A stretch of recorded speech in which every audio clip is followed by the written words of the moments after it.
The very first section at the top, I would like you to fill in a blank for me in the very top line up there. This next section is called All Eyes Are on the Leader. Again, this is not about hospitality training from here forward for the next 2 hours. This is simply about what can we in this room do to tweak just a little bit some of the things that we do to change our employees' perception about us. The very first line on the top is, you are the conductor. Please fill in the words, conductor. Employees will follow your tempo, whether you like it or not.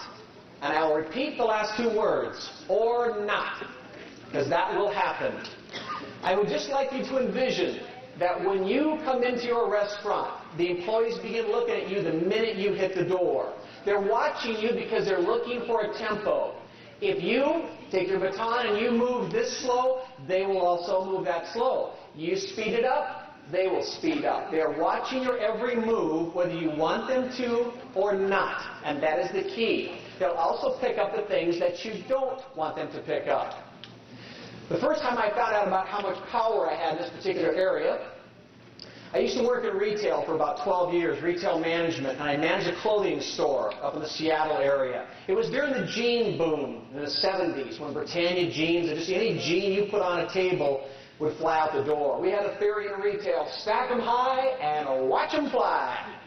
So at the mall that I worked in, it was about 15 minutes before opening, we had about 10 cases of jeans to get stacked up on these tables. And I had 2 stock people that I asked to go do it. Well, I watched them as they were putting the jeans out, and they were putting them out at about this pace, and they were talking to each other, which is fine, but I knew at the pace they were going, they were never going to get it out on time. So I stepped out, came up to the front of the store, and I said, let me give you a hand. Cracked open a box, and I kept talking right with them, but I was working at about twice the pace they were. I never said a word. But immediately, they began working at the exact same pace as me. It was the very first time, this is almost 25 years ago, that I realized the power that I had to set the tempo for the people around me with the unspoken word, simply by doing it. About 15 years ago, when I started one of my businesses up 15 years ago, a different company, I had about 10 employees. And I used to get my postage stamps at the post office like most of us and lick them and put them on the bills that I would send out. So that's how I truly handled most of my mail. Well, I went over to a friend of mine who he owned a business that was much larger than mine, and I was sitting there talking to him, but I noticed his secretary was over there, and she had this machine in front of her. It was sweetness. You put a piece of mail in there, you go ka-ching, you put a ka-ching stamp on it, and it was sweet. I said, well, if you're going to have a professional business, Brad, you've got to have one of these machines. So I went to Pitney Bowes, and I leased myself a ka-ching machine. Brought it back to my office. I put my mail in there. Ka-ching! It was beautiful. And I put it inside my mail slot. Working fabulous. I started to notice, however, that it was working so good, and I was having a tough time at home, so I started bringing my mail and my bills from home and putting them in my ka-ching machine and putting my mail in the mail slot to go out. I noticed a few weeks later, I started noticing a few of my employees' mail from home showing up with my ka-ching thing on it inside the box. Not a big deal. It's only a few pieces of mail. But I got to tell you, after about 4 months, it was near Christmas, and I'm telling you, ka-ching, ka-ching, ka-ching, ka-ching, Christmas cards like this thick inside my thing. I brought my employees out. I sat them down. I said, what are you thinking? And they said, you do it. I said, but I own the place. They said, we don't care. So where'd that come from? You obviously do not understand the great food chain. I am the owner. I get privileges that you do not. And you look at me kind of like, no. It happened even a year after that. My wife was pregnant. It was probably 8 weeks before she's due. I'm calling home probably 6 or 8 times a day because I want to make sure nothing fell out that I'm unaware of. So I'm calling a lot. I admit to it. But all of a sudden, after about a week or two, I noticed I all of a sudden couldn't get a line out myself. So I started walking down the hall, looking in the offices. The employees all got their feet in the desk, talking to family and friends. I brought them back out again. I sat them down. I said, what are you doing? And they said, you do it. And I said, but my wife's pregnant. They said, we had nothing to do with that.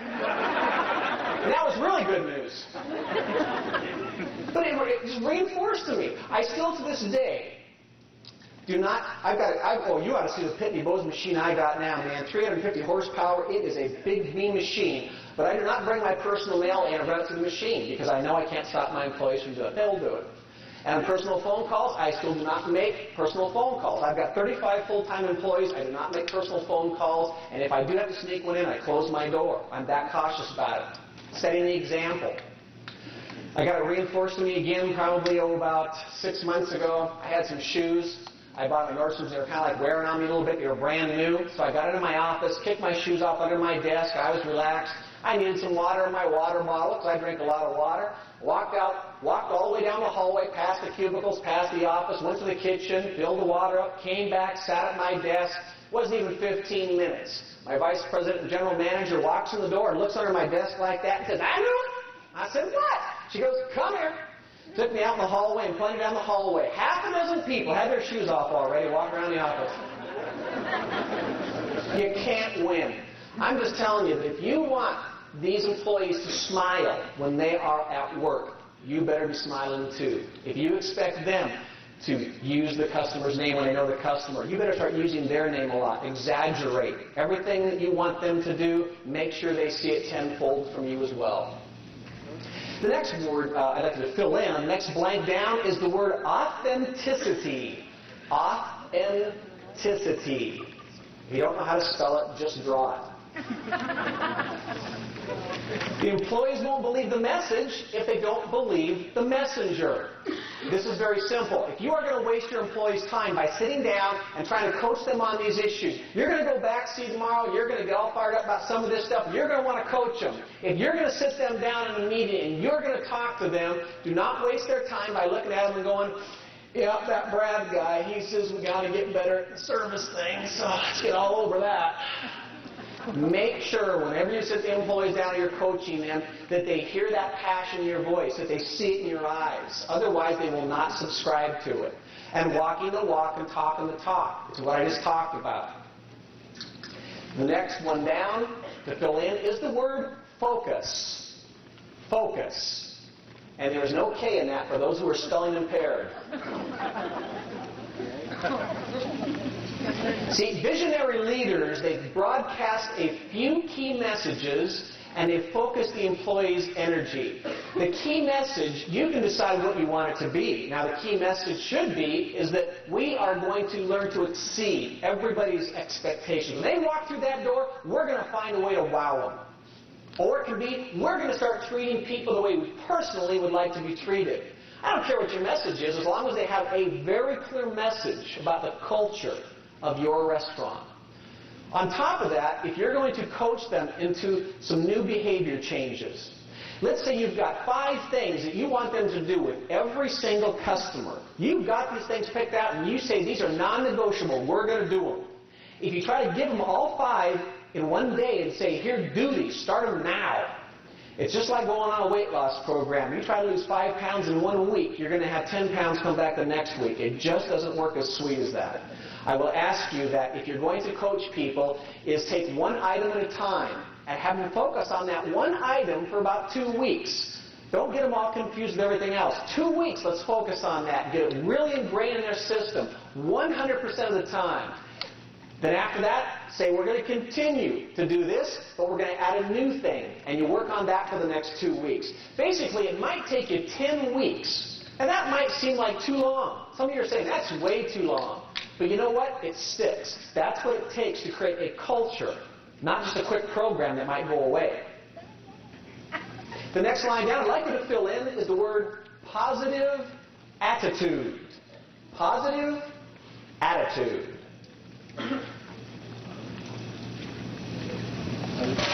It's the kind of attitude that says, hey, I'm going after Moby Dick and I'm going to take tartar sauce. That is a positive attitude. The employees need to look at you to know that this stuff can happen. When you set up non-negotiable standards for them, they need to see in your eyes that this is not rocket science. This is about our attitudes. This is not aptitude. This does not require a college education. This can be done. The next line down is the word synergy, and that is S-Y-N-E-R-G. S-Y-N-E-R-G. Promoting a culture where there was power and success in teamwork. If you have ever seen geese flying, it is an amazing sight. When you see geese flying through the air like that, you probably looked up and thought they flew that way because, hey, that looks bitchin'. No, it has nothing to do with it at all. They actually fly that way because they draft off of each other. Now, for those of you who have ever watched NASCAR, you see how they follow each other around the track and you can't figure out why they're not passing each other more? That's what it's all about. When geese fly in this formation, they fly 74% more efficient. If one of the geese tries to sneak out of that and tries to pass everybody and hot dog, they can't do it. They'll get blown back. They tend to come right back into it. So as you watch geese fly, they'll drift a little bit as you watch them go, but they know where the resistance is least, and their wings will just be like very, very easy flight. If you ever see one of these geese that gets tired or gets injured, watch if it goes to the ground. It will not go alone. One will take off, but two more will follow it. They go down in threes because they know that if that one goose gets away from the rest of the flock, it won't be able to catch up. Great teamwork. I saw an amazing sight, too. This was last year. I've known this for years, but I saw a great example of it when I was at my sister's house on Lake Washington, and this flock was flying by. There was probably about 10 of them in it, and I saw two coming from behind trying to catch up. Now, the flock itself, their wings were just like this, just a beautiful sight. The two that were back here trying to catch up, they were just cranking. They were moving. But when they got up, right up into the back side of the flock, right about to here, the geese opened up, the two separated on both sides, and sucked the other two right in, and I could see their wings go immediately right at the same pace as everybody else. And it was the first time that I was actually able to see the amount of efficiency with which they fly. And the reason I bring this up is because you're a team. When you're in your environment, in your restaurant, you need to function as a team. If anybody in your organization decides they're going to be a hot dog or they're not going to participate in this culture, they need to feel resistance to that. They need to be brought back in so everybody can fly together. Leadership is a verb and not a noun.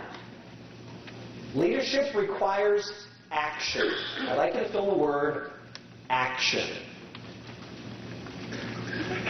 Because the speed of the pack will truly be determined by the speed of the leader. That is you in this room. If your people are going to change their behavior, it will happen because you allow it to happen, or you'll be involved in the process. And it's important to be a leader and not consider yourself a boss. Now, I don't know about you, but I have always hated the word boss. Anytime I got introduced as the boss, I felt like they were saying, he bosses me around all the time. He's a boss. I didn't like it. When my employees, during holiday events, they'd bring their significant other over to me and introduce me. They'd say, this is the boss. And it's like taking a knife in my heart. I just didn't like it. Now, I allow my employees to introduce me as the president, as the founder, as the owner, as their co-worker. I tried being introduced as their outstanding leader. No, they didn't go for it. No, not even close. The boss inspires fear, and a leader inspires enthusiasm. Please fill in the words enthusiasm. That is our job. The boss says I, and the leader says we. The boss says go, and the leader says let's go. The boss says it's the company, and the leader says it's our company. Rethinking your role as a manager. Have you moved from being a manager to a leader and from a trainer to a coach? I would like you to put a star in the left-hand column next to this section. If you get anything, please get this, because this is a very important section that will separate you from the rest of the kingdom in terms of leadership. See, outstanding leaders don't ask, did my staff do what it was supposed to do today? An outstanding leader asks, did I do what I was supposed to do today to make sure that my staff did what it was supposed to do? Let me explain that. If there is failure in your restaurant, if an employee fails for any reason, how many of us today go up to the employee and start looking at that person as a problem and start attacking that person to try to find out why they did that wrong thing? The change in your culture should be that when you see failure, you should be able to walk away from it. And you should be able to ask yourself some questions.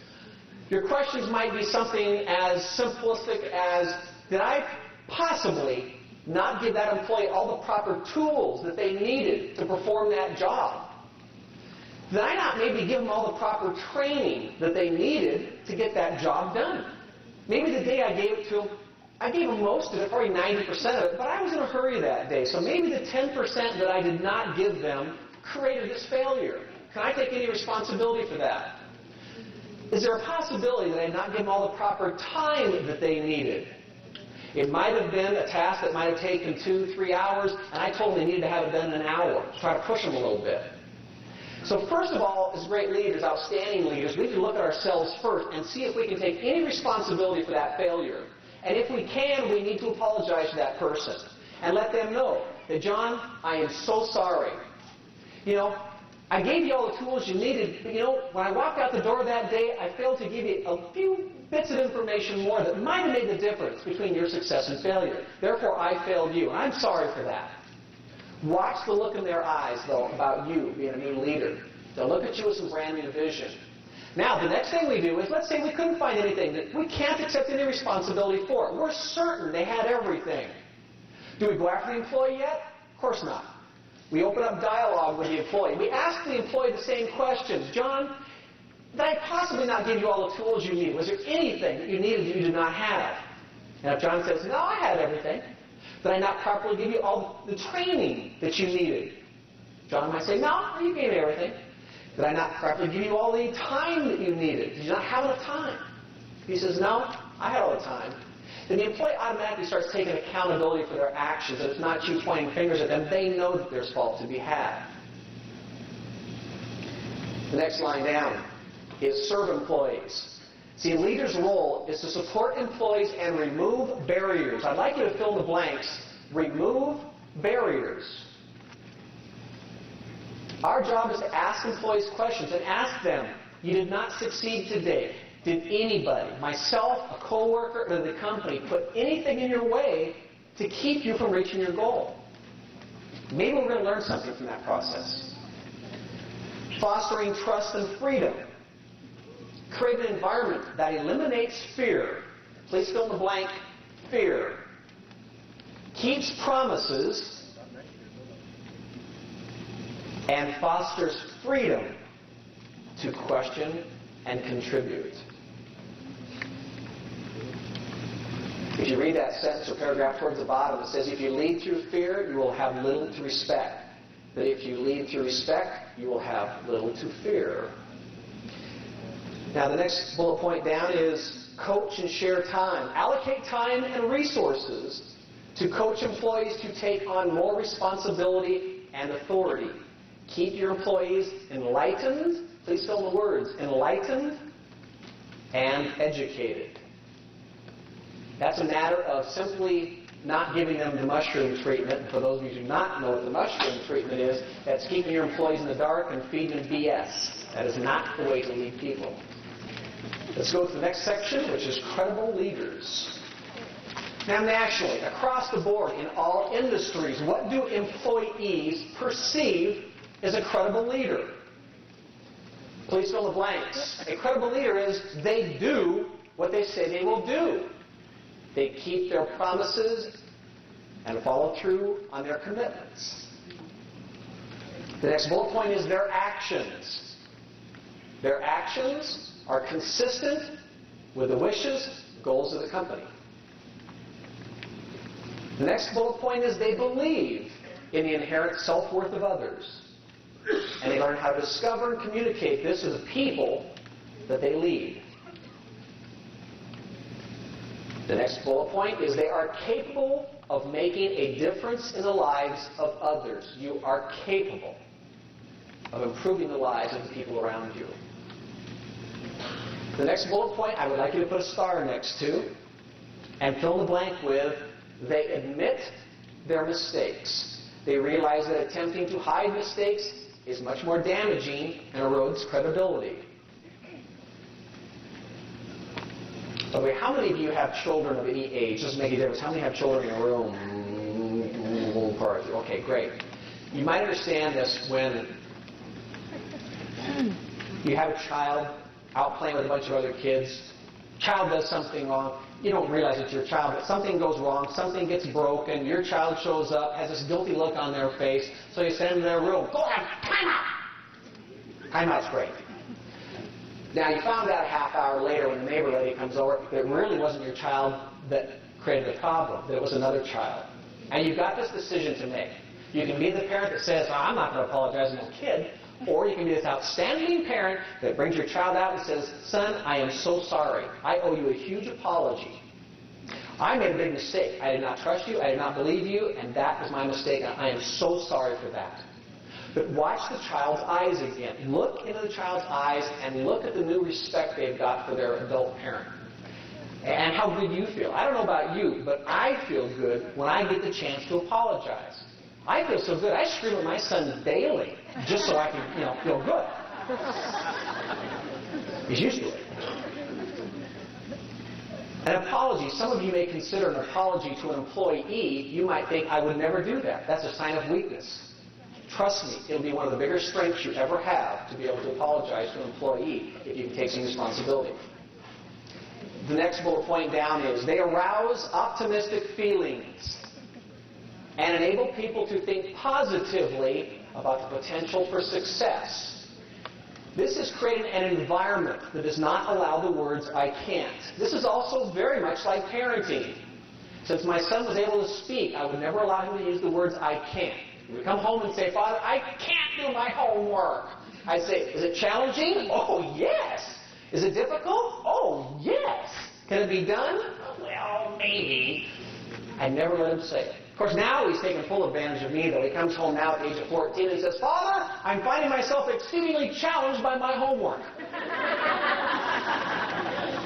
He still does it. He's learned how to play that though. The next bullet point down, the last bullet point here, is they create a climate for learning characterized by trust and openness. The next section is comparing reactive leadership versus proactive leadership. If you are like most people, you probably have very little time in your day. You find yourself challenged because you go to work, you get 8 hours in, you finish, and you go, man, I didn't get anything done that I wanted to get done today. I had an agenda. It just went in the toilet. I was so busy dealing with customer problems or operational things or with employees, I just didn't get anything done today. Well, that's probably most of your life if you stop and analyze it. Being proactive, and you can fill in the top blank, by the way, the next blank down, is that a test of proactive leadership is the ability to recognize a problem before it becomes an emergency. Now, if you want to free up your life, if you want to give yourself more time in a day, this requires proactive thinking and changing your behavior from where you are today. An example might be, you've got some things, every single day you deal with them. They just kind of eat away at your day. They're things that are waste. They're not good uses of your time. They waste your time, and you know it. What I'd like you to consider is sitting down and making a list of these things that consume your day. I would like you in another column to put down about how much time these things consume on the average each day. I mean, some days it doesn't take any time. Some days 30 minutes. So on the average, maybe 15 minutes. It may look very much like this. So what you do is you create a list. You've got, let's say for example, we have 8 things that we can think of that consume our time. We put all 8 of them down there. In the time wasted per day, we put approximately how many minutes each day I deal with these things. And if I could get rid of them, man, what a beautiful thing. I'd have a lot more time. Your goal as a proactive leader is to simply take your time. During week number 1, use an entire week and just commit to yourself that you are going to get rid of one thing per week. Take thing number 1. It wastes 15 minutes. I think it's going to take about 3 hours for me to sit down at a table and create a new procedure or a new policy to make sure that that thing never comes back and haunts me again. Invest 3 hours during that week, boom, it's gone. The next week, you've gained 15 minutes of your life back. Thing number 2, eats 10 minutes of my day away. It's going to take me about an hour to sit down one morning and have a meeting and coach my employees so that they understand how to resolve this issue so it never happens again. 2 weeks down the line. When you get down to the 8th week, yeah, it took you 2 months. But after 8 weeks, you've now gained 120 minutes, 2 hours per day that you never had before, that you now have for the rest of your life, hopefully, and that's it. It took you 25 hours to do it. It was not painful. It happened over time. The problem is most of us don't respond this way. The majority of us say, oh, it'll be better tomorrow. Oh, tomorrow will be a better day. Oh, next week, things are going to lighten up for me. And we've been saying this stuff for years. Don't let it happen. This is how you can get rid of those things.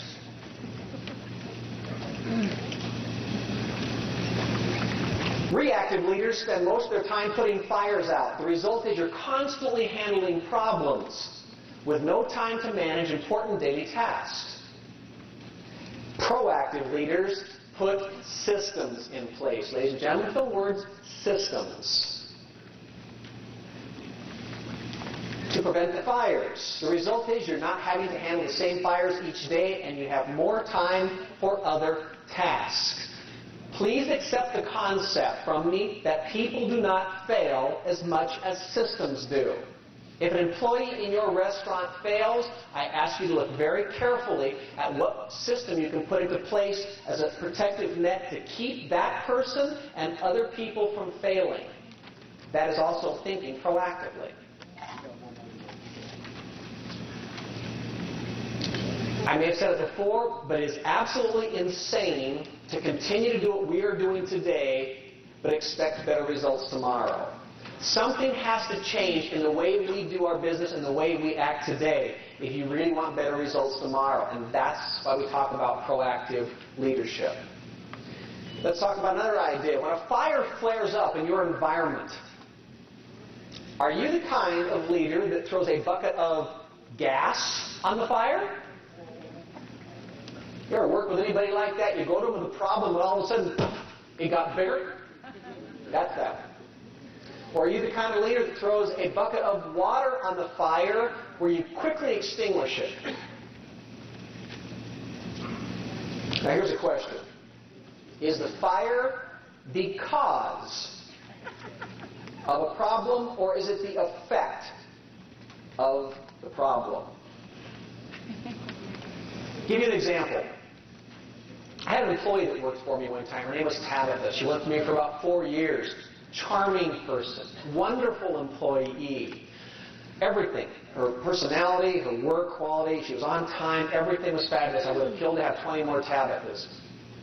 Towards the end of her career, things changed. I started to see her behavior change. I started to see her just be a little bit more biting to people, including myself. Her quality of work started to go downhill. She stopped coming in on time. Finally, she stopped coming in at all. And so we came to heads, and I fired Tabitha. A couple of weeks after we both calmed down, I sat down, and I finally opened up dialogue with Tabitha. See, the problem was, while I saw Tabitha as a problem, I was looking at her as a problem and treating her as if she was a problem. Now, I had other problems going on in my office at the same time. I had other people that were popping up as problems, but she was a big one at that moment.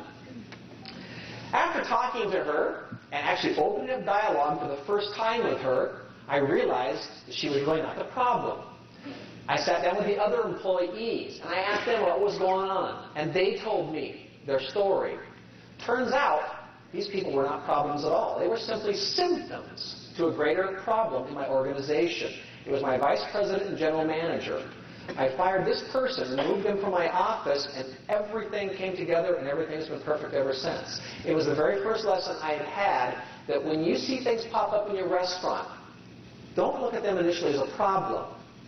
Maybe consider the concept that they are simply symptoms to a greater problem in the organization or in your restaurant. And you find that out by opening up dialogue with your employees. Please fill in the last bullet point for me. Maybe the poor morale is a symptom to an illness in the organization or the environment. How about delegating? See, if you're going to be an outstanding leader, you have to be a good delegator. For those of you who think that doing the job, doing everybody's job for them works for you, it won't. It'll stress you out. It'll kill you. You need to be a good delegator. But as a good delegator, you need to realize that even if you are good at delegating, you can never walk away and remove your responsibility. You are always going to be responsible for what gets done.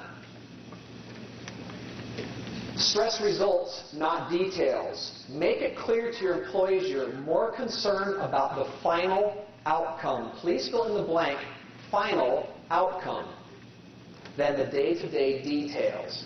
For those of you who have ever been micromanaged, it is a very painful experience. That means that you've got a supervisor standing over you, and they are trying to get you to do everything exactly their way. There's maybe a lot of ways to do it, but they really, really want it done their way. If their hand moves to the right, no, put your hand back in there.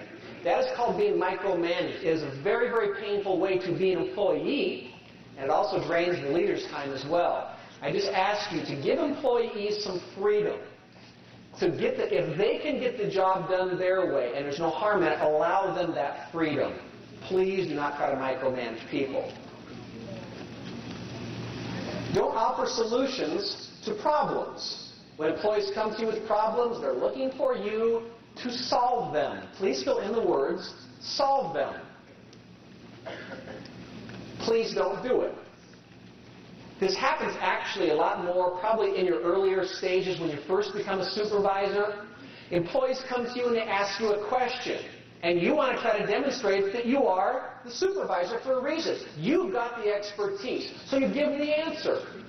You've just now started to create a degree for yourself, because every time that they have any question of any sort, they know if they come to you, boom, they got an easy answer.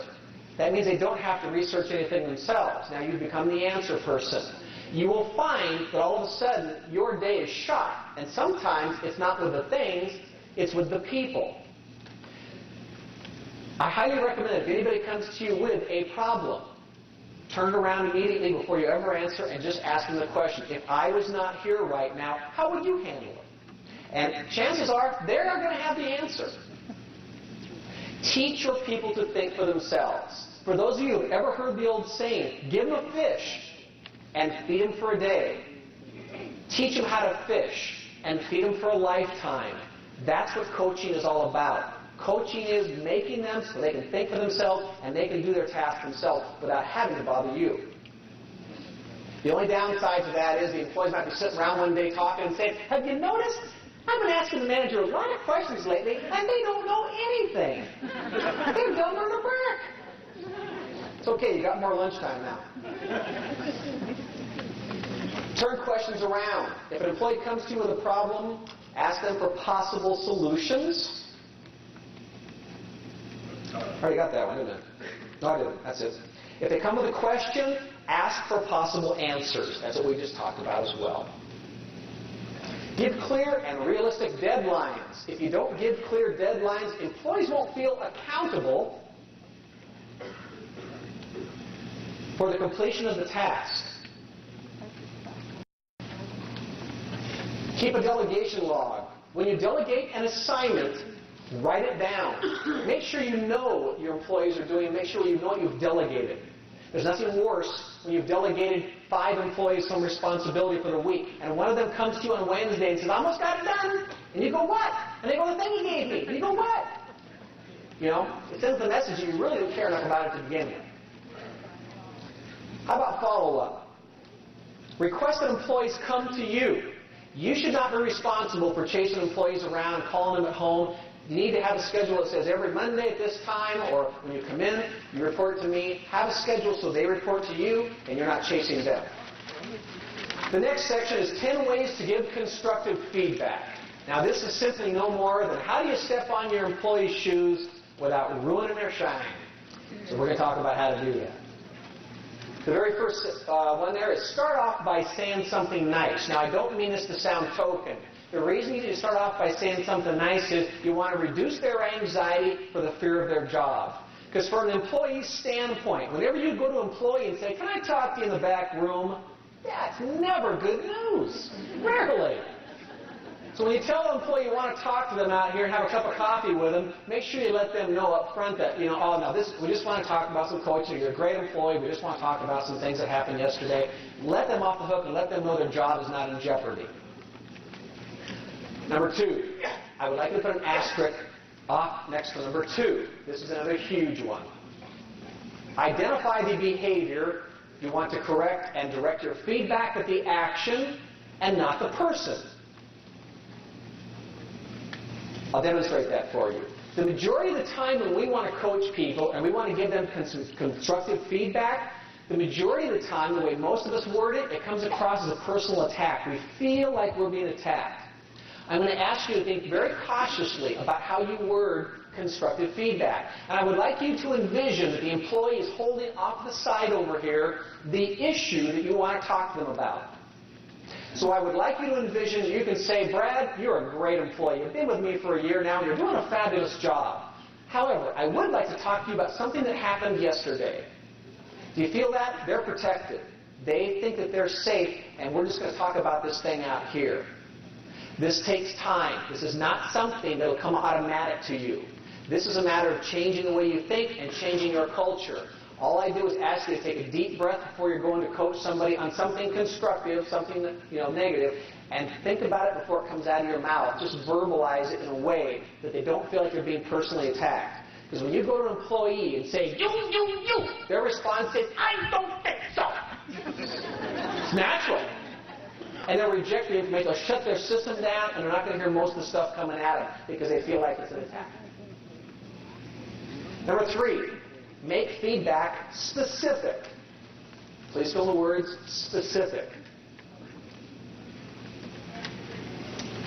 Please do not use words like, you always miss deadlines. Use something specific like, you missed the June 9th deadline for your report, or whatever it is. I would like you to do me a favor and circle the word always in that sentence. You always, circle that word always. And right below that, write the word never in and circle the word never. These are 2 words. It is important that you remove these from your vocabulary if you're in a leadership role. Anytime you use these words when you're coaching employees, they will discount everything you say after those words. When you say, you are always late, they know you're lying. They'll say to you, I'm not always late. Yeah, 90% maybe, but not always.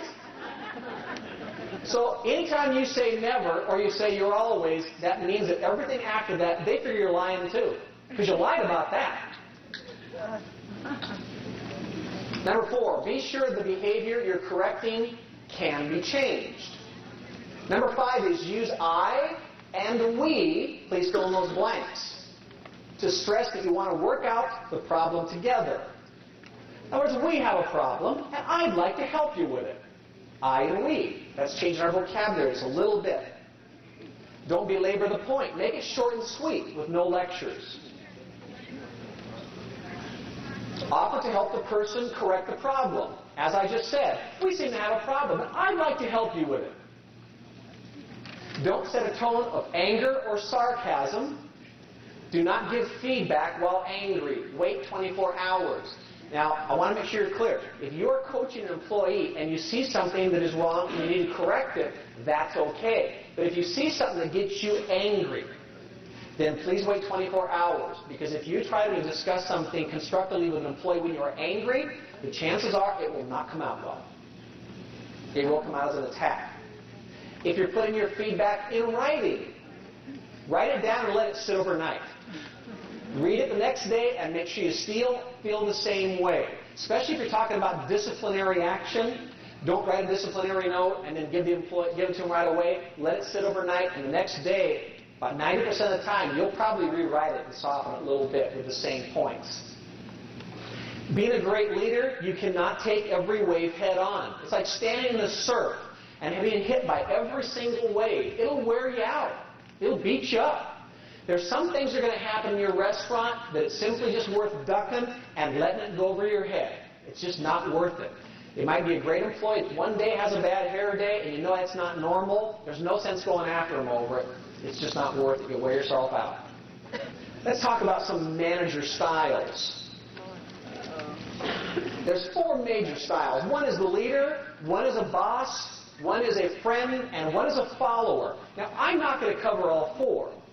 But I would like to cover the characteristics that we would like to see you possess. And that is of the leader. The characteristics are, you have the clarity of the organization or the team. You are very clear about what the organization is trying to achieve. You have purpose, goals, and direction. When you walk into the restaurant, you know what you're trying to do every single day. You've got a direction. You're going after it. You are self-confident. You work through people to solve problems. The worst thing that can happen in your environment is office politics. Office politics get started very easily. If I have a problem with this person here, I'll go tell everybody else about how bad this person is because I want support. I want everybody to feel that I'm right, or I want to try to get them thinking that way because that's support. So that is called office politics because I get other people involved in my problems with this person here. I highly recommend that if you have two people in your work environment that are butting heads, if they come to you and start whining to you, tell them to go back and talk to the person themselves. Anytime you put yourself in the middle of a situation like that, you're toast. Allow employees to work it together. In my office, anytime any two employees are going at each other, I always give them the credit card and tell them to go to lunch. And when they come back, they always say, oh, it's just a misperception. However, I have noticed my card is being used a